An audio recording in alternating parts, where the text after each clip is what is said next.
This is Joyce Tice. It's April 2016, and I'm at the History Center on Main Street with Irene Morgan.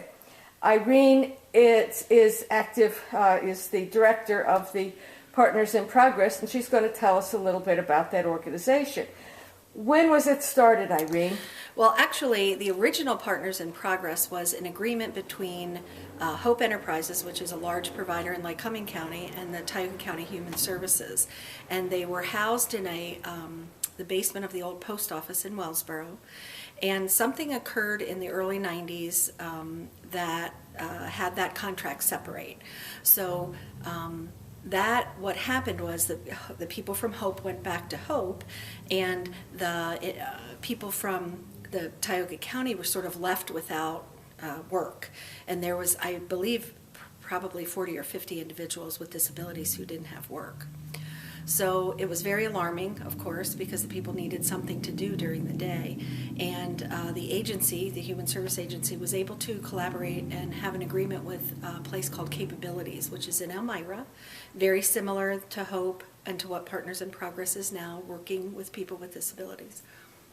So our folks were shipped up there pretty much on vans. It's before the highway, so it was 549, back and forth, inclement weather, traffic, very tight quarters inside the vans. Yes, some people were on the vehicle really for 2 hours to get to work because they were picked up door to door.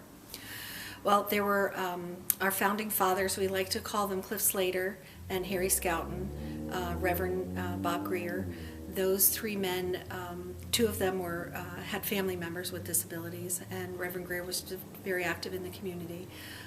They started to form a new board of directors, and they recruited a lot of different individuals throughout the community, many of whom are familiar with the services that we wanted. When was this, Irene? This was in the mid-90s, maybe 94, 95. Okay, so not that, 20 years ago. Probably, yes, probably actually before. It was probably lower, maybe 93 or 94. Okay. So they formed this board, recruited board members, everything was volunteer.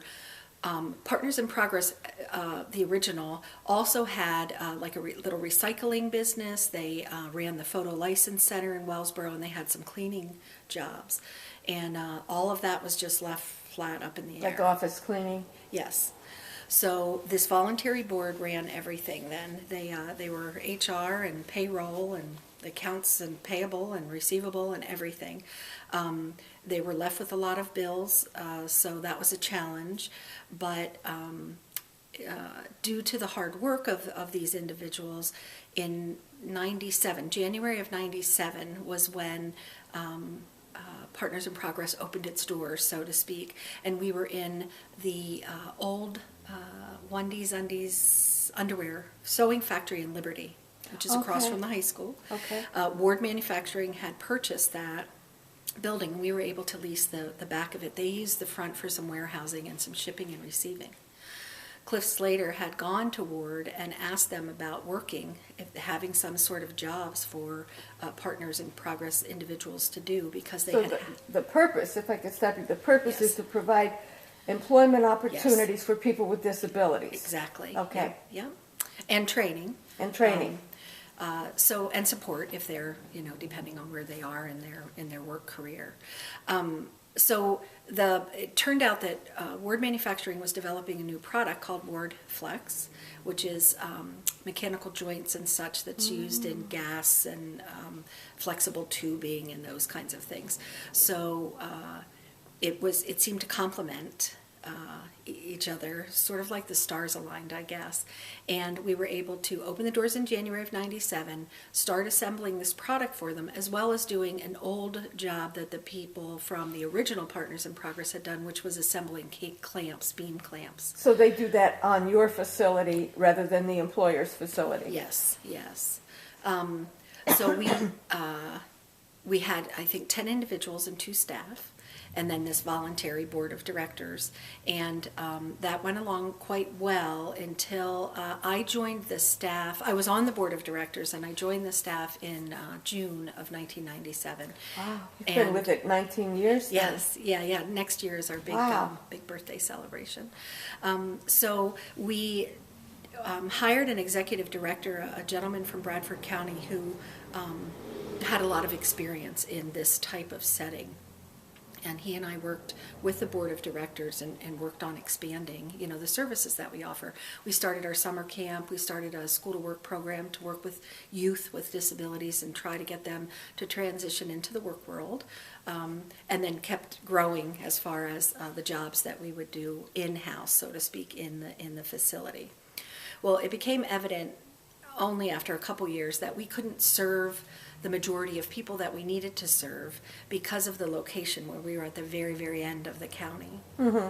So we had started to look for places to be, either in the Wellsboro area or the Mansfield area. We really preferred Wellsboro, thinking it was sort of centrally located in the county and everybody would have less than 30 minutes in order to get to work. That we searched and searched and things just didn't work out, but then finally the stars aligned again, and the Greco property came for sale, and we were able to secure lots of grants. Oh, good. And with a lot of help too. Representative Baker and the commissioners. I mean, we had a lot of interest, I believe, because what we were doing wasn't done anywhere else, really. Martha Lloyd has many programs for individuals with disabilities, but as far as being in Mansfield area or the Tioga County, they focus on residential opportunities. Sure, So, I used to work there. yeah. So, once again, everything sort of aligned, and we were able to purchase the property, renovate the existing building, which was in quite a bit of disrepair, and add on an addition to it. So we knew when we moved up from Liberty, because we were growing and growing as far as the amount of people we were serving, the amount of students we were serving. We were probably up to, maybe 30 individuals and maybe 5 staff by that time. Okay. And then we knew once we moved to Mansfield that there would be quite a growth in the amount of people But we you were able serve to the serve. whole county. Yes, and we do a little bit of Bradford County, a little bit of Potter County. Okay. It really, you know what transportation is like here.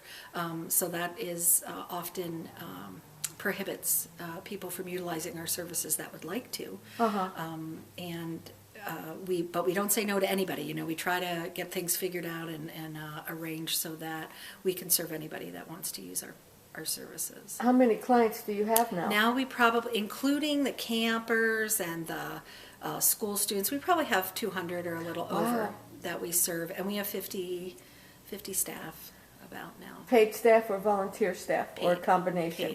Paid staff. You're quite a big operation then. Yeah, we really are. As far as agencies like ours go, Joyce, we are very, very young. Just to be 19 years old is very young, and if you look at places like even local places like Hope and Penn York and Martha Lloyd, they're decades and decades old. Oh, yeah. They've been around Yeah. since probably the 50s or 40s, where we're just infants, I guess, being almost 20.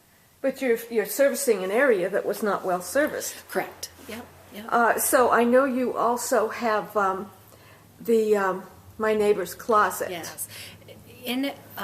As the years went on, we tried to take a look at what other opportunities we could have for our individuals. Mostly and ideally, the best scenario is for our individuals to be working out in the community alongside anyone else that perhaps doesn't have a disability. So places like Walmart or Weiss, or at the university, or in an office somewhere. So they're working and accepted and doing similar type jobs or the same jobs that people without disabilities are doing. Those jobs are hard to find here, at least they have been for us. We have had some wonderful experiences with these perfect little matches. Maybe a mom and pop shop needed someone to stock their shelves, and it just worked out really well. But for the most part, a lot of the work was taking place in our facility. So when the recession came in 2008, we really were challenged with the amount of work that we were getting for our individuals within the facility, also because everything slowed down, as you know. Everybody was pretty affected by that. So that's when we came up with the idea of the thrift store, and we started out behind First Citizens in the little building that's there, I remember. and that we knew within a few months that was way too small. So when the property beside us came available. And again, that was another one of these, the stars kind of aligned and everything worked out for us. So we did purchase it and did some renovations there, and that's where the thrift store is. Then came the gas boom, and we kept thinking there must be something that we can do, to help our individuals benefit from this phenomena. So we did some research about what happened in other areas when gas came to town, so to speak. And there were things like food trucks, a lot of food carts, taxi service, women of the evening, and laundry. And out of those things, the only thing we really would do and do well was laundry. So we started a laundry business, a wash and fold, and that's out of the back of the thrift store, and that was very well received. We had relationships with all of the local hotels, and we would do drop off and pick up and those kinds of things. That's slowed considerably now. But it's still available. Oh, if yes, people yes, want yes. that, Yep. and not just hotels and so on, but individual Yes, families. anyone. Yep, we have a couple families that we still do laundry for. We try to do a turnaround of less than 24 hours if that's possible. When we were when the gas was here, it was really challenging to get things done that quickly, but we worked hard at it, and I think we did a good job for the time that we had. Now the state is really pushing towards community employment. So instead of places like our facility where we assemble a lot of goods for our clients or customers, they really want to see us have our people out and about. Okay. It's the same as Highland Chocolates, even though that's a kind of a specialty situation also. That is one of your businesses yes, also. Yes, that's one of ours too, yes. We acquired that from the county in, I believe it was 2012. They no longer were able to operate it due to changes with how things ran between state and county government. So we said we'd give it a try, and we've done well on trying to improve improve the revenue. There isn't a lot of demand to move our people into candy factories because we don't have any in the area, but a few of our individuals would be very good in food service, a different type of food service, and we really are looking forward to having those opportunities in developing relationships with like school districts and their food service, and the college and their food service. Yeah, I was just going to ask, do you have any people working in food service at the college? We do not, but we are working on it. Okay. We're really trying hard to let these area businesses know that we have this really this population that's been untouched, and they're very willing and eager and capable folks. And if support is needed, that's what Partners in Progress is there for, is to support them and have them be successful in their careers. Well, that's terrific, Irene. Thanks for coming in and telling us about your program. Is there anything you'd like to say before we wrap up? No, just come to Partners and see what we can do to help you out, because we're always there, and we're buy very chocolate. Willing. Yeah, oh yeah, don't forget. Okay, thank you. You're welcome.